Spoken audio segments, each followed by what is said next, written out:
Okay, my name is Howard Ebert, and I am still an alcoholic. Last week we discussed and read the 10th and 11th step in the Big Book, and we're going to do something a little bit different this week. I've invited 3 friends to come along and share for about 20 minutes each on 2 specific questions. One is, how do you work the 11th step? And perhaps maybe a little bit more interesting is, what does meditation look like for you? When I came in here, everyone was telling me you have to meditate, and nobody ever told me how. So I think it may be interesting to hear how some other folks handle that.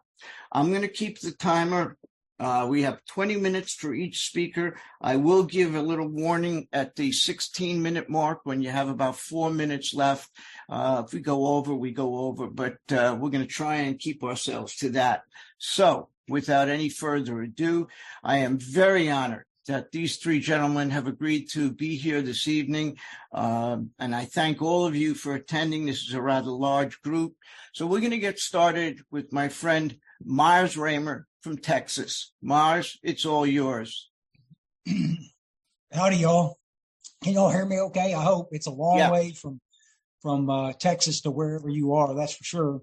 And I'm just kind of blown away by how many people I know on this Zoom. It's, I think, my favorite bunch of folks on the face of God's green earth are in this room tonight. Every time I look around, I see somebody else, I go, holy cow, it's pretty special.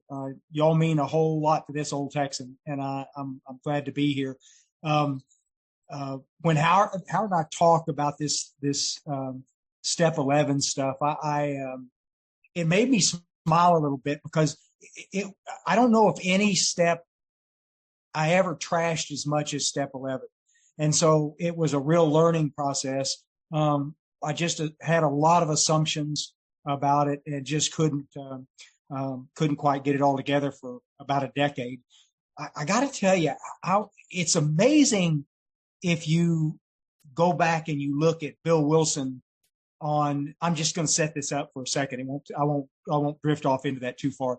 Go back and look at Bill Wilson on page 10 in his story, and look at how contemptuous he was of anything religious and spiritual. I mean, he was just, it was funny. And then you look at a few years later, he writes and codifies step 11, and it's maybe one of the cleanest, most concise avenues from a busted up dumpster fire over here to a child of God over here. I mean, it's sort of amazing how clear he made that. And I don't know if he had been some spiritual giant when he wrote it, I may not have listened to it at all. But because he was who he was, it was sort of fascinating. It's funny how connected those steps are like that. I'm not sure that a lot of people realize it. If you look back on the bottom of page 14 and the top of page 15, this just takes 2 seconds to read it. But there's for if an alcoholic failed to perfect and enlarge his spiritual life through work and self-sacrifice for others, I won't read the rest of it. Failed to perfect and enlarge his spiritual life through work and self-sacrifice for others. They're connected. You can't do one without the other. I mean, how effective would we be at carrying a message and helping others if we had no spiritual connection? It'd be just in sponsorship, it would be just 2 guys slugging it out, trying to exert more ego. It was just sort of crazy. But especially in this room, how many of y'all have ever made that connection to your creator and then realized that things happened in your relationship with other drunks and folks that never would have happened, that you see things with clarity that you never would have seen before? I mean, it gets to be kind of heady stuff to look at it from that perspective like that. For over a decade, I played games with Step 11, and I'm telling you this just because of the men that I sponsor, and I'm fortunate to sponsor a lot of guys these days. I'm blown away by how many of them are walking the exact same path that I walk in the same way. There's just playing games with it. It's like, although they don't say it, their actions say, I'll do this 11th step stuff as long as it's convenient for me to do it. Which, I got to tell you, I mean, it'll get so bad that you'll be going, well, I could either watch some reruns of Storage Wars on TV, or I can sit with God for a minute. I kind of really want to see that Storage Wars thing. See? I mean, it's just crazy. And I don't think I'm the only guy that feels this way. I met a guy named Mark Houston a bunch of years ago, before he passed away. And this is probably 22 years ago now. And we were at a conference together, and out of the blue, Mark said, Myers, would it be okay if I ask you a couple of questions? And I said, sure. I mean, we're just sitting, hanging out, waiting for a talk to start. And he said, how much, what's your prayer life like? What's your 11th step like? And I looked at him and I said, you really want to know? And he said, yeah, that's why I asked the question. And I started laughing, and I said, well, it's okay. He said, that's not what I asked you. What does it look like? And I said,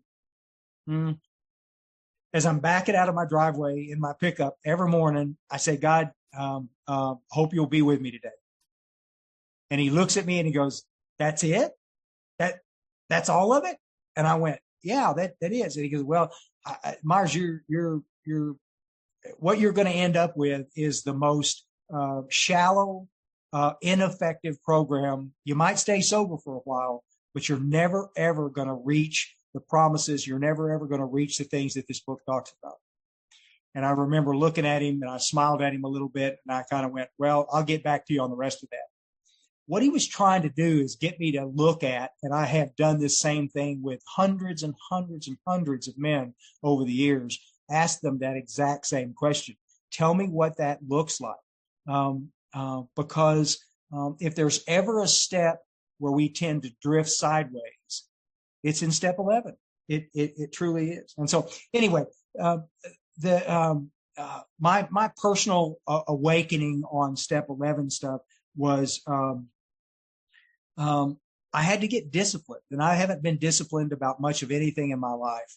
But I had to go back and read this stuff, and the step is pretty clear. It's just one direction right after another direction. You can't misinterpret it. So a couple of things, and I'd really rather talk about this, that I really like to do is, the first thing that they showed me was, Myers, get you some of those little notebooks, a little notepad that you can get at Sam's or Costco, or not big ones that you're going to write a bunch of stuff on, but just a little bitty one. To this day, in my bedroom on my nightstand for the last 22 years, I've had a little notepad laying on my nightstand. And when I sit there in the evening, I don't do a whole lot of head scratching, but I write down things that went during the day. Was I a little quick with that guy? Did I do this? Did I do that? I'm just trying to get it out of my head, and get it on a little piece of paper. In the morning when I get up like this, I'll thank God for the day. I'll go to bed. My nighttime is not complicated. My morning is a little more direct. I'll tear that little sheet off, walk downstairs, take a gander at it, and figure out what I need to do to make whatever amends I need to for the day, what I need to take care of. On awakening, it should be, the direction should have said, on awakening, forget your cell phone. I don't know why Bill Wilson didn't write that book. It would have been so effective if he had it. Forget the cell phone. Don't pick it up. Don't look at it. Don't. Because the cell phone is your gateway to chaos. It's a gateway to everything that's going to distract you for the day. And I can't tell you how many mornings, I'm 9 o'clock in the morning and I'm still trying to put out fires on that cell phone. So-and-so needs something. So-and-so needs this. And then just take the stuff out and find someplace quiet. How many of y'all remember an old guy named Joe McQuaney? And I remember sitting at a breakfast one time with Joe McHugh and Cliff Bishop, who was my sponsor for 26 years. And Joe said, Myers, he said, I'm often irritated when I talk to you. You always seem to want to make all of this complicated. And I said, it is complicated. I mean, it's a whole book. And he goes, no, it's not. Listen, it all comes down to this. He said, and you'll see the wisdom later. And he was right. It all comes down to this. How much time are you spending with God? Step 11. How much time are you spending with God's kids? Step 12. But if you don't nail step 11, if you don't get disciplined in step 11, you're going to struggle with 12, because it's going to be just you against the world kind of thing. And you will find working with others is insurmountable. It's not something you're going to want to do. It's the freest day of my life was when I realized that God was doing for me all the things that I couldn't do. And that he was making progress in the lives of other people, that I could affect change for other people. And this was huge stuff for me, to realize that. I've got a little place down here at the cabin. I've got a place down by the creek, that I call Low Church. It drives Londa crazy when I call it that, but it's way down there. And so I call it Low Church. And so when I get up in the morning, I walk down there and I sit. Guys, if you're having troubles praying or meditating or being connected to God, go outside. Just give it a try. I mean, if it's cold, maybe stay on a porch. But there's something special about being outside. There's some connection there. I don't know what it is exactly, but my prayer life and my meditative life is so much better when I get to that situation. Let me cover a couple of things real quick.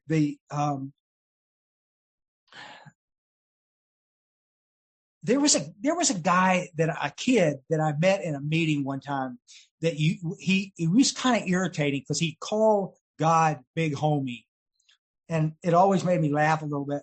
Just like and he said, I was talking to my sponsor today, and we were visiting about some stuff, and he asked me about Big Homie, and I told him everything was good, and I'm just listening to this conversation, and he says, but my sponsor said something that made me smile, and it got me thinking about something. He said, if God was your girlfriend, would she be happy with how much time you're spending with her? And I remember looking at this kid. He's like 19 years old. And I looked at him and I went, that's pretty spot on. That's pretty spot on. We have an opportunity to have a relationship with our Creator that's so amazing.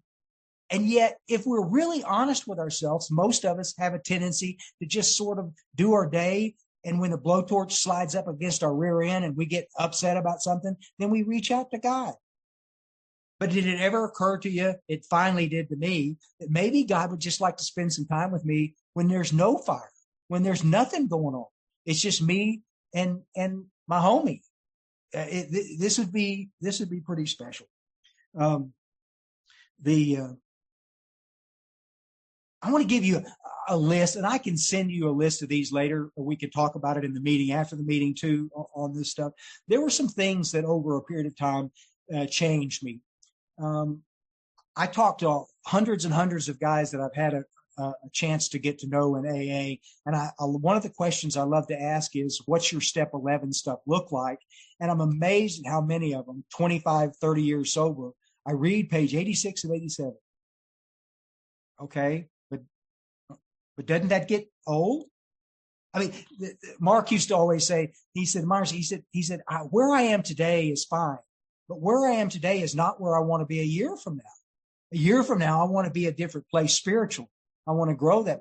And so all you got to do is go to Google, go Amazon, and just put in spirituality and look at how many books come up and how many areas that you can go and look at. There's a little book called In God's Care that's a little daily reader. I have a dozen daily readers, 24 hours a day, blah, blah. I mean, I have got a bunch of them. But this little book, In God's Care, it's published by, it doesn't matter. You will be blown away by how on point that little daily reader is. And I read it every morning still. I love that little deal. There's another guy, there's a book that was written by a guy named Father Jonathan Morris, called The Way of Serenity, which is a non-alcoholic's view of the Serenity Prayer. Guys, how many of y'all have ever read the Serenity Prayer and said the Serenity Prayer so long and so many times it doesn't mean anything? It just doesn't mean anything anymore. It's just something we do.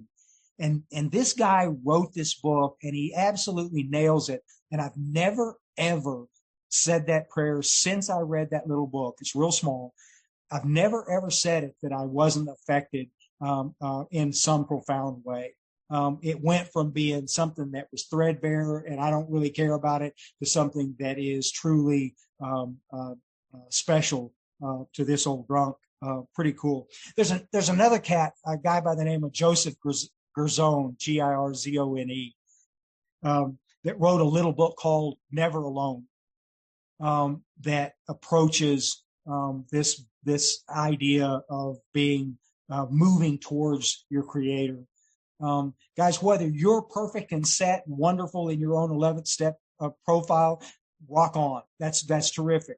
But if you're sponsoring anybody, you're going to run across people over and over and over again that have one hand up like this going, I'm not sure about this spiritual stuff. And so these little books, these little pieces could be effective at helping you move towards those things. I want to tell you a real fast story, and I'm almost done here. There was a kid that I met in treatment years ago that I'll call Steve. That's not his name. And Steve was really struggling with the whole idea of moving towards his Creator. He couldn't pray. He couldn't do anything like that. I'd talk to him during the day. And one day he got up during the middle of a class that we were doing on step 11, and he just walked outside. I caught up with him later and I said, hey, what's going on? And he told me, he said, I don't think I'll ever get this thing. And I said, why won't you move towards your Creator? They couldn't make it more easy. And he said, I can't do it because of just a bunch of crap. It's just a bunch of stuff that stands in the way. And I said, well, okay. And then I said, you do realize that you can set this up any way you want to. And you can start. Where you start's not important. It's that you start that is important. And he said, okay. The next day, he was sitting right in the very front of the room, which I'd never seen him do. And he was smiling at me. And he said, I think I got this. And I said, tell me. And he said, I think everybody may think it's stupid, but I think God, I think God is like Thor. I thought he said, are you sore? And I said, he said, no, Thor. And I said, you mean like the dude with the hammer? And he said, yeah. And I said, well, rock on. If you'll start, that's all I care about. And he did. And this kid was transformed in treatment. I mean, he was helping everybody. He was doing everything. I saw him about 6 months later. And I said, how's things going? He said, good. I said, how's Thor? And he said, Thor's good. Thor's good. And he said, look at this. And he took his shirt and he had a jacket on top of his shirt. He took it off and pulled his shirt up. And he had this big tattoo of Thor on his back, with his Thor's arm over his shoulder and a big hammer hanging across his chest. I'm talking major ink work here. And I just laughed. I thought, oh, this is special. But he was doing swell. And I saw him about a year later at a deal. And I said, how's it going? He said, fine. I said, how's Thor? Thor's okay. But I've kind of moved farther than that. And I went, no kidding. And he said, yeah, I'll tell you about it later. Well, I missed him at the deal. And for the rest of the evening, I missed him. And so a couple of days later, I got a text from him.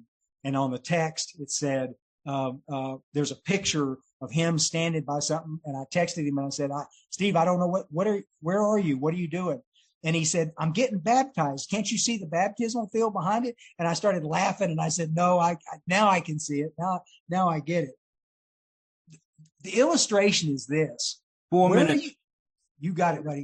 Where you are is not where you're going to end up. And the only thing that stands between you and an absolutely amazing relationship with your Creator is you. don't be hard on yourself. The worst mistake that we make is that we're so hard on ourselves about everything, especially in meditation. If you're new to meditation, just chill, dude. There's no such thing as a bad meditation. If you're spending 2 or 3 minutes, go get you a little that little app on the app store called Insight Timer. You can download it for free. It helped me immensely in my meditation and figuring out what to do. There's a life out there that we don't even know exists because we're so contemptuous and so hard-headed about things. Let all that down. Pray for the willingness. Pray for the ability to just simply relax in God's hands and watch what happens. Guys, that's it. I'm going to shut up right there, but it sure is good seeing y'all. Thank you so much. I'm going to unmute everybody. Have a quick acknowledgement for Chris, for Mars. Thank you so much, Mars. Thanks, Mars. Thank you, Mars. Thank you, Mars. Thank Great you. talk, Thank you, Mars. Mars. Thank you, Mars. Thank you, Mars. Thank you, Mars. Thank you, Mars. Y'all come back now, you hear? Thank you. Thanks, Mars. All right, I'm going to Thank you, Mars. I'm sorry, I hated to interrupt you, Mars. I never thought I'd get to the point where I'm telling you you're out of time. Thank you for coming. The next speaker is our friend Brad L. This is a kind of a in-family get-together because Brad is Chris Schroeder's sponsor, and Chris Schroeder is my sponsor and Meyer's sponsor. So we have it all in the family here today. So without any further delay, here's Brad L.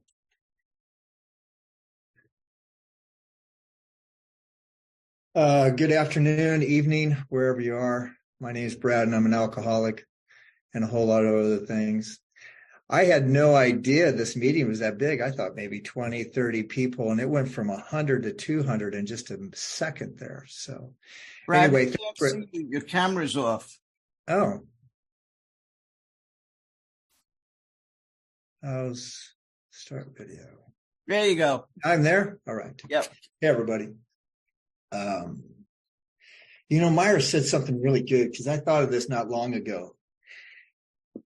If I was as connected to God as I am that, we'd have something. And it's so interesting is how much attention I will give to getting connected to that. All I've got to do is the very same thing is to get connected with God. And there was really, I've read a lot of things and been around different teachers. And there was a teaching a long time ago. There was a teacher that said, man is asleep, dreaming he is awake. And for me, that's what meditation is. Meditation is for me to wake up. I go about it a little bit differently than most people, maybe. For me, the greatest meditation I can possibly do is when I get out of bed in the morning, to be aware of my foot hitting the ground, to know that my foot is on the ground, to try to start to see my inner state. Because what I'm finding is meditation is not something I just do in the morning. Meditation is my day, is my life itself. Myers touched on it. Everyone loves nature, right? Everybody like nature. The reason why is because it's natural.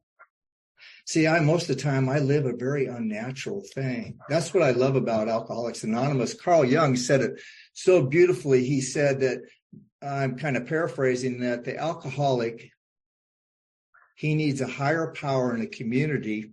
Excuse me one second. He needs a higher power in a community to protect him from the darkness and evil of the world. And he said he's very careful about using the word evil and that type of thing because people are going to misconstrue what he meant by that. And what I know for myself is this thing is I can either have a thought life or conscious awareness. I cannot have both. I started this journey. I'm a country kid from Nebraska. I come from a town of 200 people, and it is so small and it's so rural back there. And I come kind of from a different religion. So when I came in here, and Myers touched a lot of great things. So if this step 11 is about sought through prayer and meditation to improve my conscious contact with God, it's so easy to tell if it's working or not. Is it improving? I don't want my conscious contact with God to be different in a year. I want it to be different tomorrow. It just depends on how much am I willing to let go of. Just like he said, less Brad, more God. For me, that's what meditation was about. And there used to be a guy named Chuck Chamberlain that was kind of the original circuit speaker. And I used to kind of stalk him to find out what he was doing. Where is he learning all this stuff? And he was involved in a religion called Science of the Mind. And he was actually involved with that while he was drinking it. There was a guy named Ernest Holmes. And I met a guy down there, and this guy was a sober guy, been sober for a long time. And he really helped me out a lot. And he was the one that opened me up to a whole new world. And he was reading some books that I was like, whatever you're reading is completely, I don't understand what you're talking about. There was a guy named Gurdjieff that even Dr. Bob was reading, and that's where that saying came from, man is asleep, dreaming he is awake. But what I remember most distinctly about this thing called meditation, this guy name was Jim Dunnigan, and he was talking at a meeting in the Marina Center, and he was up there and he said, the alcoholic is asleep. And there was a big wooden podium. And he said, the alcoholic's asleep, and he went, and he needs to wake up. And I remember I jumped, and I'd had something trouble with me, and I couldn't remember what it was. It scared me so much back into the moment. And that's when I realized what I was up against. I've been really fortunate on this journey because I really sought to try to find out what it meant to be spiritual. What does it mean to have prayer and meditation? I'm going to read you something out of a book. There was a guy up in Ojai, California that I used to follow a little bit. And he says, meditation is one of the greatest arts in life, perhaps the greatest. And one cannot possibly learn it from anybody. That is the beauty of it. It has no technique and therefore no authority. When you learn about yourself, when you watch yourself, watch the way you walk, how you eat, what you say, the gossip, the hate, the jealousy, if you're aware of all that in yourself without any choice, that is part of meditation. So meditation can take place when you're sitting in a bus or walking in the woods full of light and shadows, or listening to the singing of birds, or looking at the face of your wife or child. He talked about this thing called meditation, completely different. See, for me, meditation, like Myers said, nature is meditation itself. You know, we domesticate animals and we basically dummy them down and we take away their awareness. That's what I was saying. For me, meditation is being aware of what's my inner condition like all day long. And watching my reactions to different things, and then without identifying with any of my reactions. Because that's the 10th step and the 11th done all at the same time. I had that same guy, Jim Dunnigan. He kept telling me about you can be meditating all day long. And I really didn't understand what he was talking about. And I called him one time, and I was in a lot of anxiety and a lot of fear. And I can still remember where I was at. And I said, what am I going to do, Jim? Because I'm going to these meetings. I'm doing everything I can. I'm sponsoring people. I'm good. I've got the greeter commitment, but something's wrong. And he said, that's real easy. One day at a time won't work for you. So I don't know you, but I thought, okay, now I'm done, because I thought that was the program of AA. He said, no, it's too big for you. So he said, get a piece of paper and a pen out. And he had me write this down. I am now, draw a line, exclamation mark. I was like, okay, what am I going to do with that? He said, what are you doing next? I said, I'm going to go to one of those AA meetings. I'm going to get in the shower and I'm going to one of those meetings. So here's what you're going to do. You're now turning on the water. You're now picking up the soap. I used to have hair. I'm now washing my hair. I'm now getting out of the shower. I'm now walking to the doorway. And you know what, guys? I got some relief. See, Myers talked about it. All those things that I said and did out there when I was drinking and using, drugs and alcohol didn't make me do that. Drugs and alcohol took away all my inhibitions, so I let it out. So when I get sober, the lid went on it. It's all in there, just boiling. Some of you guys have probably read some of the letters that Bill wrote when he had 20-some years of sobriety. And he was talking about that he was reciting his drunk log in this sleep state. He was working with all these new people. And he actually says the rest of the steps will keep you sober, but it is through step 11 that you grow. And he said, you know, I've been missing something. This is a 20 years sober. He's being really honest about it. He goes, I've been talking about it, but I'm not really doing it. And that's the beautiful thing that I love about Bill Wilson. He was so honest about it. See, I have this thing called a personality, and I think it's either Greek or Latin, which means mask. My prayer in the morning is, God, help me to see what I'm really like. God, help me keep the integrity of my own mind. A lot of guys that I talk with and work with, when we go and do the third step prayer, I have them recite it with me. But then I want them to tell me, what does that mean to you? What does that mean when you're doing that? You know, for me, one of the things that happened to me as far as doing prayer meditation and learning what it means to be present, because everybody here probably loves animals and nature, and I've got a chance to be around. I was up in Bozeman, Montana, a little town out by Big Timber, and I was cold, but I was up on this hill, and I can probably see, it was such a great feeling because I did a 360 and I didn't see anything that was man-made. But the friend of mine owns this ranch. It overlooks the valley where they shot the movie, The Horse Whisperer. And it was really interesting. That movie was about 3 men, not one. And I got a chance to spend time with all 3 of them. And he said, that guy that was about there was a man named Tom Dorrance. And he said, Brad, when you come walking up to a horse, he knows everything about you because he's not thinking about you. He's watching you. He's observing you. See, you can tell where you're growing because if you're treating somebody from when you met them yesterday, shame on me. I should treat them purely in that moment. See, but I live from this thought self that carried yesterday and today. And I'm trying to be there. You can't cram them all into the same place. You know, when I come from religion was kind of tough and I had kind of a difficult time. And for me, I kind of had to redo things. And these are all my opinions. These are all my observations. But, you know, in the Bible, it says, I always thought it said the truth sets you free. It doesn't say that. It says you will know the truth and that will set you free. 2 different things. You know, we talk a lot about it. For me, what meditation does is it gives me an opportunity to get past this unconscious human condition. We talk about that a lot, but it's just that I'm unconscious. I'm not aware of what I'm doing as I'm doing it. And get back to nature, what I realized sitting up on this hill outside, it was a little tiny town called McLeod. And I was sitting up there a few years ago, and it just hit me that, you know, nature's changing. It's always going forward. It's always changing, but it's always right now. And I went, wow, that's just so beautiful, because what happens for me, you know, in the Bible, it says, seek ye first the kingdom of God and all his righteousness, and all else will be added unto you. And I realized, oh my God, all I have to do is seek the present moment, because that's where God's at. That's what meditation is trying to do, to try to get me to be in this moment. But the tough part about it, I can't use the mind to get in the moment.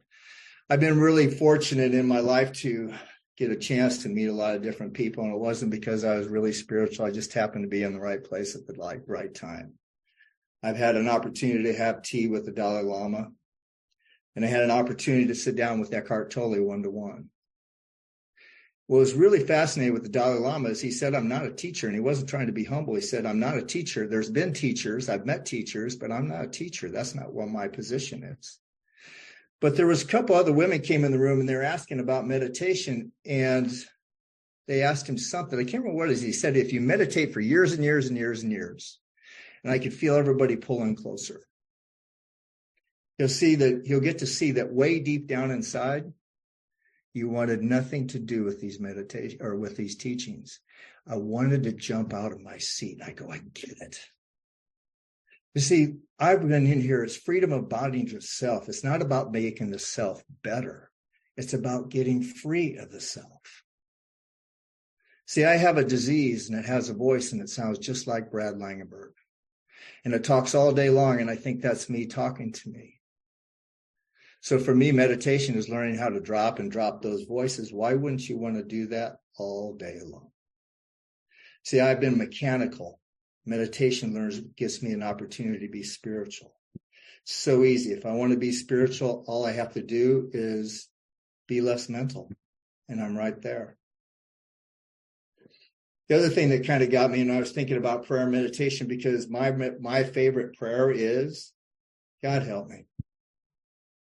And then watch. Because guess what wants to happen after I say, God help? I want to meddle in it. See, my job is no matter what happens, like I said, I try to seek the present moment. Let God handle all that. Just like somebody, I think Myers said, what does that serenity prayer mean to you? For me, it's talking about the only thing that take away what's manageable, what's unmanageable. The only thing I can manage at all is this present moment. If I get into the future, I'm in anxiety. If I get into the past, I'm into depression. I'm really grateful I found something in Alcoholics Anonymous, and I'm grateful for some men that really pushed me to go find out what these ideas mean to you. Because you can repeat all kinds of phrases pretty easy. Like for me, God can't really be talked about. God can only be lived. I had a sign on my wall here. I'm in Santa Monica, California. I used to have this up here, and it said, the kingdom of heaven is in the space in between two thoughts. I know that to be true. So for me, this thing that I call meditation, and, is not me sitting down in the morning. This is just mine. It's not sitting down. When I sit down, and I had a chance to spend time with Eckhart Tolle, and it was really interesting. He said, Brad, don't try to stay in the moment. That's going to be too much for you. He said, but what's really powerful? Catch yourself not in the moment. When he meditated, he didn't close his eyes. He was aware. We can do that. And actually, these teachers would actually say, when you go to an AA meeting or any meeting at all, you can change the whole dynamics of the room. And we can do that right now. When I walk into a room and like there's a meeting I get to that's big that I get scared, I start to become one with the room. That's my meditation. I start to place things in the room. So I start getting get connected to here and now. Part of this is just knowing what I'm doing as I'm doing it. Did you know in the Bible that the word remember is in there twice as many times as the word faith? The origin of the word remember is mindfulness. I just thought that was so interesting. You see, there was a teacher, Gurdjieff, he used to talk about man needs to remember himself.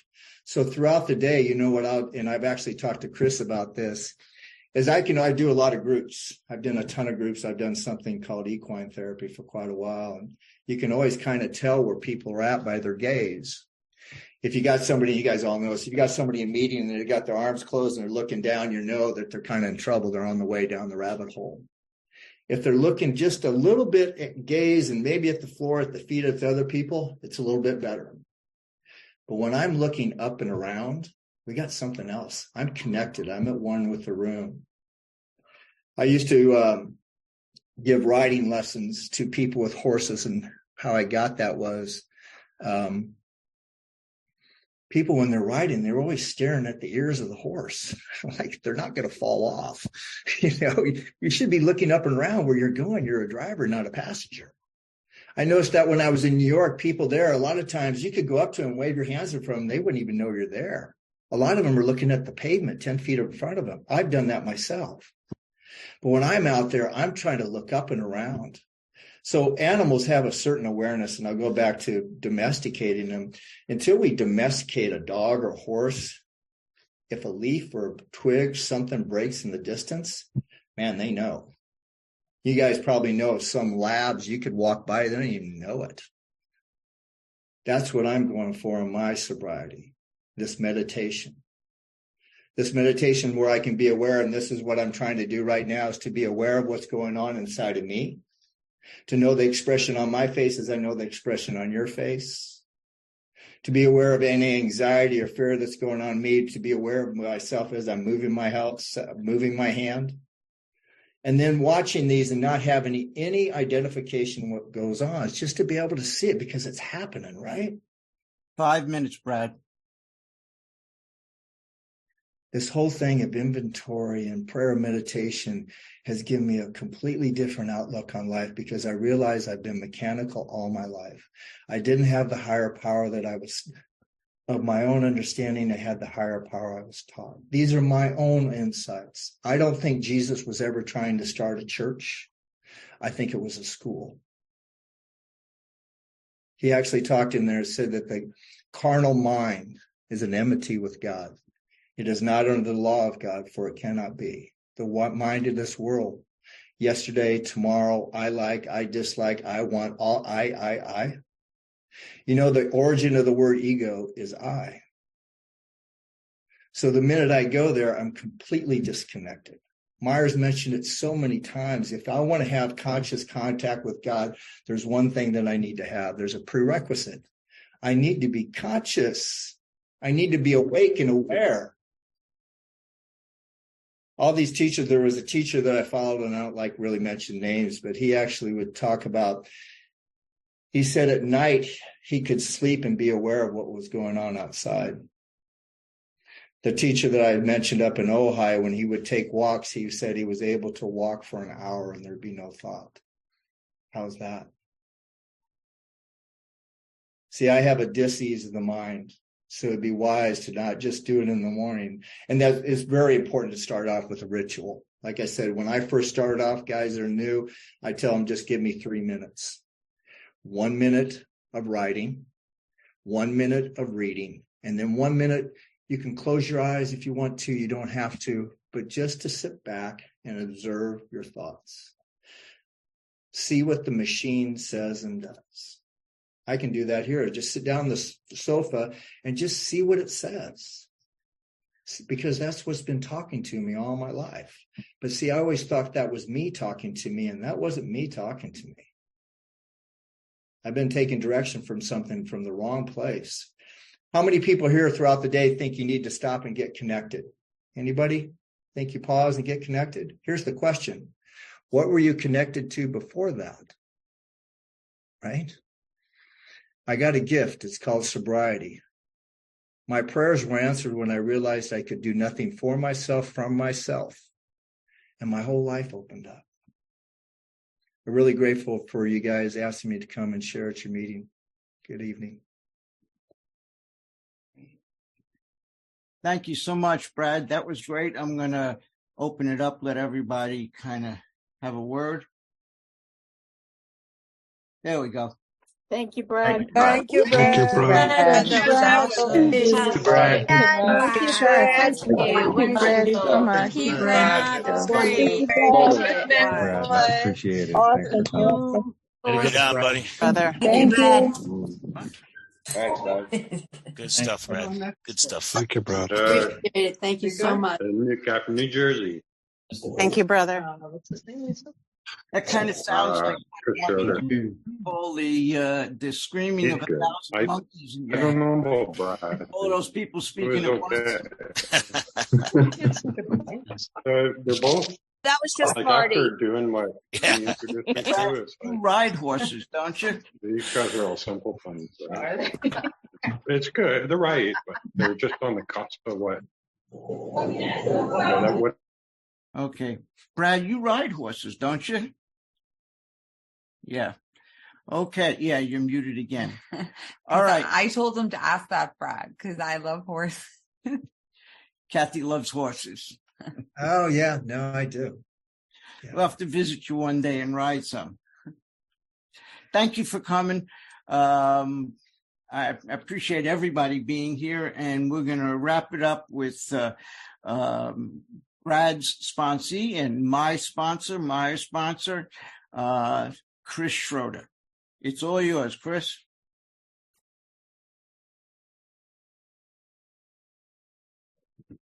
Hi, everybody. My name is Chris. I'm an alcoholic. Well, I'm really enjoying this meeting. The two men that spoke, I love both of them very much, and there's a lot of people on here who I'm friends with. So this is a lot of fun. Thank you, Howard and Kathy and everybody that helps with this meeting. So many good things were said. And the questions that Howard wants us to answer, or we've kind of been directed to answer, so much wonderful information has been shared. What do I do upon awakening? Yes. Do I do an evening review? Yes. As I move through the day, do I pause when agitated or doubtful and ask for the right thought or action? Yes. All that stuff. But the importance of it, I want to talk a little bit about the importance of it. I believe that the third step, the material just prior to us making a decision in the third step, in the book Alcoholics Anonymous, I think it really paints a beautiful picture of what the real problem is. Chris's real problem. And what that is selfishness and self-centeredness, manifestations of self. So when you separate me from alcohol, alcoholism washes over me with the best way I can describe it is like this. It's a toxic experience of self-consciousness, right? The book Alcoholics Anonymous says, self had defeated us. There's a lot of real, almost mystical kind of information in the book Alcoholics Anonymous that really points, puts the light right back on me. What is my real problem? And I believe step 3 kind of pulls the covers off of the problem a little bit. And I believe step 11 is the finale to the solution to that problem. So my real problem is I'm overly self-conscious when I'm separated from alcohol. And it's almost a mental illness. It's so extreme. I've learned how to, act like I'm not completely insane and get around in the world. But what's going on in my head is really, really toxic. It looks something like this, I'd be like, oh man, I can't believe that happened. My job, my boss, I hate my boss. What he said to me yesterday, I can't even get it tomorrow. I'm going to go up and have words with him. Why are these people driving so slow? What the hell is the matter with the world today? This is the stuff that's going through my head. And as a sober alcoholic, with a couple of weeks sober. And if I was honest with people about some of the things that are going through my head, I'd be afraid somebody would throw a net over me. So I act as if I'm sane. And that is the experience I have, and how ugly it is and how uncomfortable it is. Now, the program of Alcoholics Anonymous, all the particular steps are brilliantly designed to take me from an experience of overly self-conscious to an experience of God consciousness. Because that really is what the solution is to alcoholism. The problem is not being connected, and the solution is to get connected. Spirituality, one of the great definitions of spirituality that I like is spirituality is a personal inner pathway to connection with the divine. And that's what I need. Now, when I walked into Alcoholics Anonymous, I'm glad you didn't tell me that on day one. Chris, your problem is you need connection to the divine. I would have been, no, I need to stop drinking a quart of bourbon on a work night every night. That's what I need. So it's kind of like coming to believe, and there's a process in the steps, and there's a peeling back of this awareness that both Brad and Myers were talking about, this self-awareness. We have to become part of this recovery process. And today I believe that the quality in my life is directly proportional to the amount of attention I pay to living a spiritual life. Now, like Brad and like Myers, I'm a big reader, right? Myers binds books. Brad has stacks of them. I'm right there with these guys. Okay. We're readers, and I love reading spiritual literature. I've always got a spiritual book, on my night table that I'm reading. Now, I want to explain something that I've found. I think it's valuable to read and learn about spirituality, how it has helped me, all this reading, because there's spiritual giants out there that we can learn so much from. What it has helped me is it's given me a really good vocabulary when I'm talking about spiritual topics. All right, and that's really kind of helpful, and I understand certain pathways.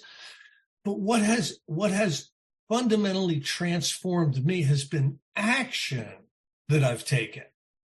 In the early days, I wanted to learn my way recovered.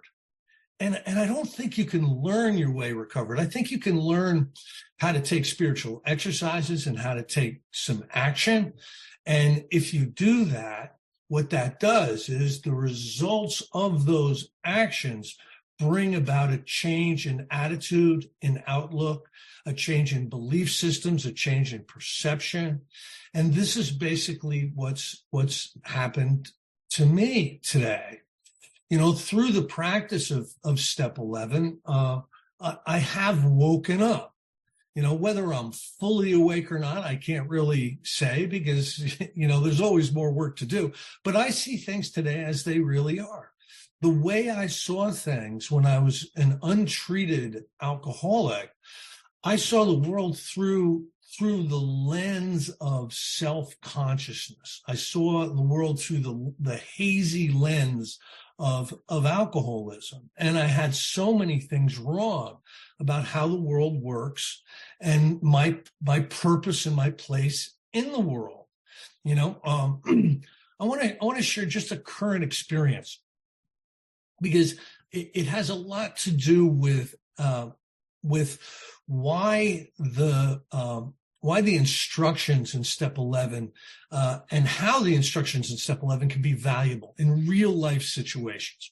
Okay, Friday morning, I get a call from my niece. This is my sister's daughter. And my sister's daughter's kind of been taking care of her. She's been in the hospital, not doing really well. And she called me up and she said that my sister had passed. Now, this is her daughter, who is living by herself in Manhattan, doesn't have a car, doesn't have the will, all of the stuff that she's going to need for the next 2 or 3 days worth of work is up on the Great Lakes, up by Marty somewhere, up by Canada. And she's got to know where to get there. So would I want to do this if I was living in a place of self-consciousness? Would I want to jump in and get involved in all this stuff? No, but it was automatic. How can I help? I'll come get you. We'll drive up to New York. We'll dig through the house. We'll find the will. We'll go to the church and make arrangements. I'll be there. I'll be there for you. I know how hard this is on you. And I was able to be there and not be an inconvenienced, selfish, how the hell do I get out of this kind of guy? I intuitively understood this is where I need to be. This is what I need to be doing. Now, if you knew anything about me when I walked through the doors of Alcoholics Anonymous, you know what? I would have made this whole thing about me. I can't believe my sister died on me.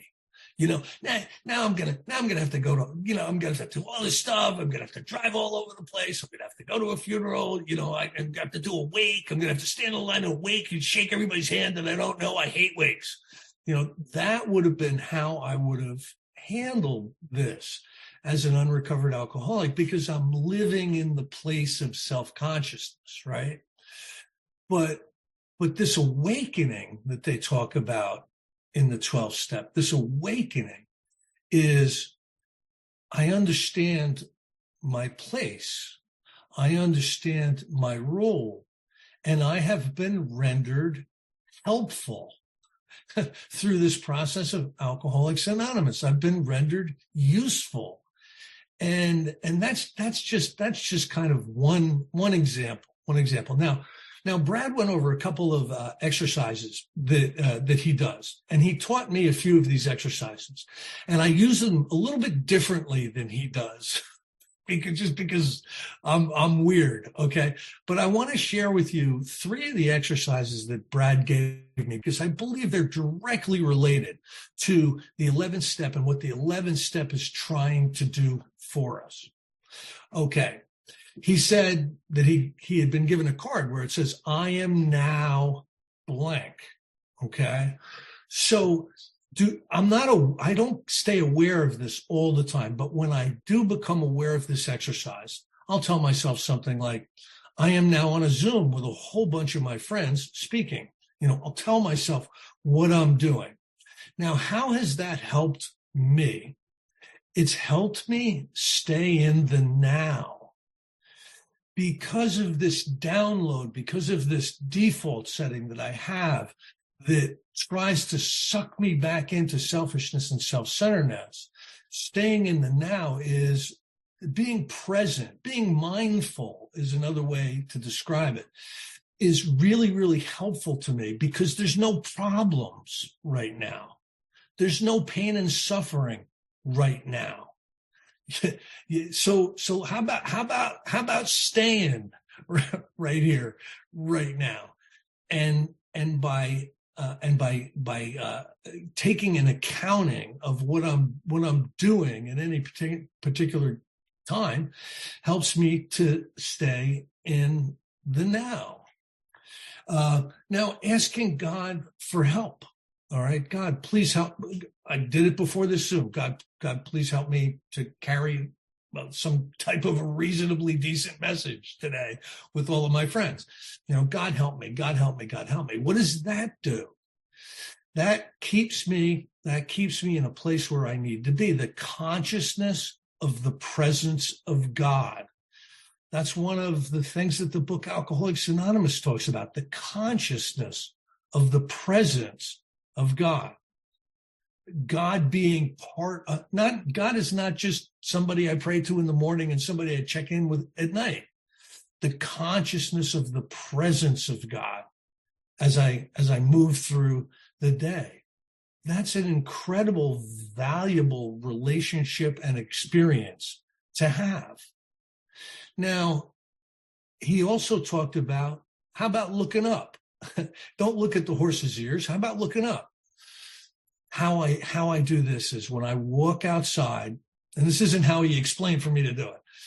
When I walk outside, I look up, and I look up at the sky, and I live out in the country. I look at the trees, and I look at the geese, and we've got chickens next door, and I just look up, and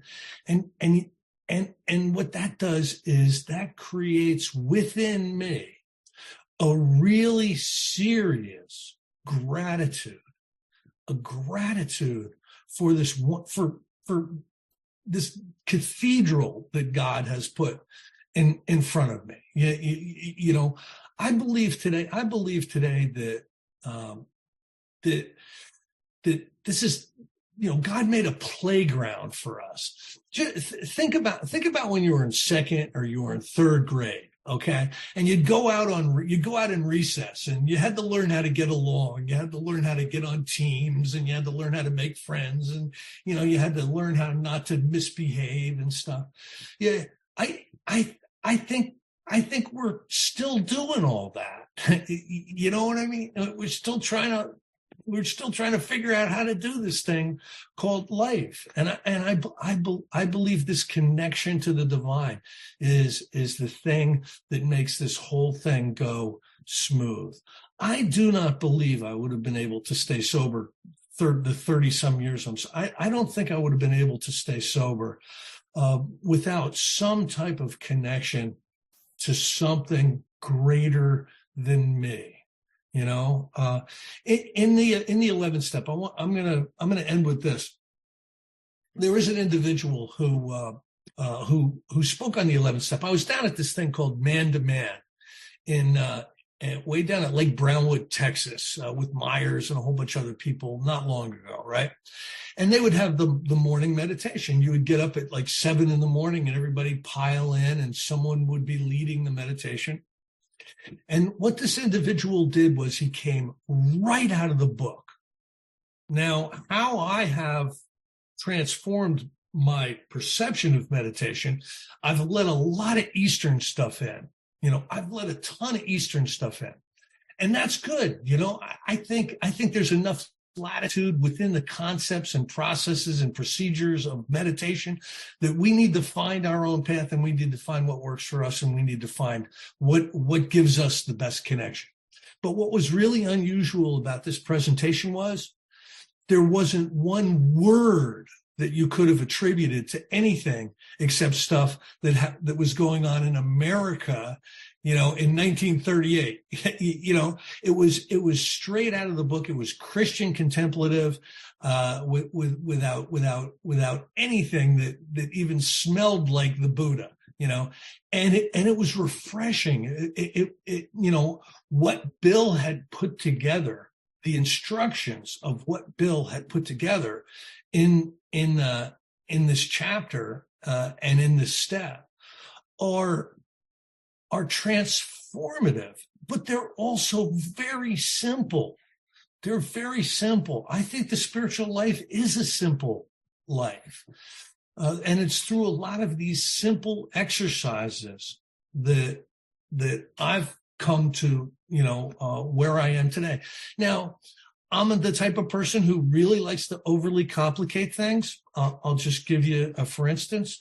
I remember I'm about one year sober, and somebody gave me the book of The Course in Miracles that has 365 incredibly complicated and difficult exercises. You're supposed to do one of them every day. You know, it was the most complicated thing I've ever seen in my life. But I appreciate that I've gone through it, but I've found that there's simplicity in this spiritual life, that a lot of times the things that are very, very simple are the things that have been transformative in my life. So, you know, where Bill and you know, got a lot of this stuff. I mean, I really think that there was some inspiration going on. I think he was the right guy at the right place at the right time, reading the right stuff, listening to the right people. And he put together a process that not only is about recovery from alcoholism, but it's also about waking up. It's also about getting along. It's also about becoming a good person out there while we're in recess, and I'm really, really grateful to be here with a bunch of my friends tonight. God bless all of you. Thank you, Chris. I'm going to open it up and let everybody else loose for a moment, and then we're going to wrap up. Thank you, Chris. Thank you, Chris. Chris. Thank you so much. Thank you so much. Chris. Thank you, Chris. Thank you, Chris. Thank you, Chris. Thank you, Chris. Chris, Thank great you to see so you. much. Love the cathedral. Thank you, Chris. Good. All right now. Bye. Thank you, Chris. I've asked Desi to take us out with page 164. And when he gets about halfway through, we're going to all join in, if you wouldn't mind. Desi, can you see that? Yeah, I've got it, Howard. Thanks, everyone. Thanks for everyone that's made day tonight possible. I'm Des. I'm a very grateful member of Alcoholics Anonymous. Our book is meant to be suggestive only. We realize we know only a little. God will constantly disclose more to you and to us. Ask him in your morning meditation what you can do each day for the man who is still sick. The answers will come. If your own house is in order, but obviously you cannot transmit something you haven't got. See to it that your relationship with him is right, and great events will come to pass for you and countless others. This is the great fact for us. And I'm going to ask Abandon yourself to God as you understand God. Abandon Commit yourself to him and to your throw away the wreck of your Find freely and with what you join find. us. Enjoy them. Shall be with you in fellowship. Surely meet some of us as we travel the road ahead. Bless you. Bless you and keep you until then. Our Father, who art in heaven, hallowed be thy name. Thy kingdom come, thy will be done. Thy name, kingdom come, will be done on Our earth. daily bread. our trespasses. This day our daily bread, and forgive us our trespasses. We forgive those who trespass against us. Lead us not into temptation, but deliver us from evil. And this the kingdom, the power, and the glory forever and ever. We're coming back. we will be having our coffee shop meeting